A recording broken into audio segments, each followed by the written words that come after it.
জমির ইস্যু, ওই নির্লজ্জ বিহায়া ওয়াকাফ চোর মন্ত্রী, এটা রেকর্ড করুন, ছাড়বেন আপনারা, আমার কিচ্ছু করতে পারবে না ফিরহাদ হাকিম, এটা আমি বলে যাচ্ছি।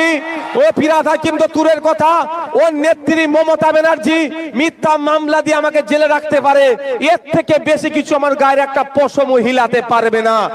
এই জমি চোর, ওয়াকাফ জমি চোর ফিরহাদ হাকিম বাংলার মানুষকে বিভ্রান্তের মধ্যে ফেলার জন্য তিনার বক্তব্যে একটা শুনলাম, তিনি বলছেন ওয়াকাফ সম্পত্তি নাকি দুটো সরকারের সম্পত্তি।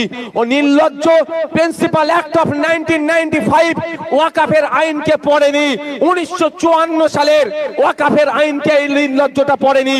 পড়ার সময় কি করে পাবে?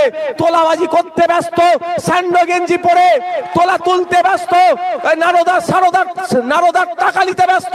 ও নারদার টাকা নেবে না, আইনকে পড়বে ওই নির্লজ্জ বিহায়া। আমি এ ভাষায় কিন্তু কথা বলিনি, এবার আমাকে বলতে হবে। ওদেরকে যথেষ্ট সম্মান দিতাম, কিন্তু সম্মান নেওয়ার পাত্ররা যারা নয় তাদেরকে সম্মান দিতে হবে না। যে কুকুর যে ভাষাই বুঝবে তাকে সেই ভাষাই জবাব দিতে হবে। তাই ওই নির্লজ্জ বিহায়াটা সম্পূর্ণভাবে বাংলার মানুষকে মিথ্যাচার করে এই জমির বিষয়টাকে বলছে কেন্দ্র রাজ্যের বিষয়, এই বলে মিথ্যাচার করে বাংলার সহজ সরল মানুষকে বিভ্রান্তের মধ্যে ফেলে দিচ্ছে। আমি আপনাদের বলবো, হাতে গুগল আছে, মোবাইল আছে, গুগল করে দেখুন আপনারা, বা সার্চ ইঞ্জিনে গিয়ে সার্চ করে দেখুন, জমি জায়গার সম্পূর্ণটাই রাজ্য সরকারের হাতে থাকে, অর্থাৎ এটাকে দেখভাল করবে।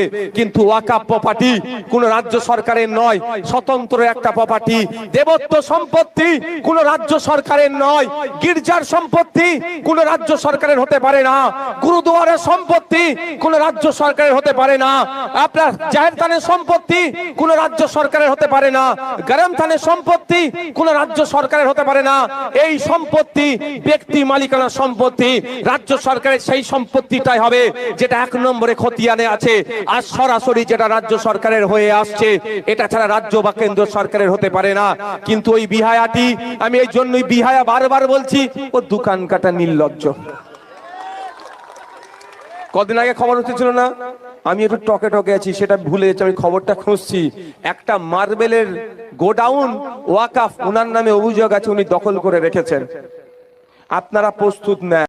এই শাসক দলের তৃণমূল কংগ্রেসের এমএলএ এমপিরা ওয়াকাফ সম্পত্তি দখল করে রেখেছে। শাসক দলের নেতা মন্ত্রী থেকে শুরু করে পঞ্চায়েতের সদস্য এমন দেখলে দেখা যাবে এরা ওয়াকাফ সম্পত্তি দখল করে রেখেছে।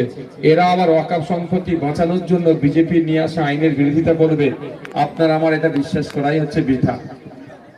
তারপরেও আমাদেরকে গণতান্ত্রিক প্রক্রিয়ায়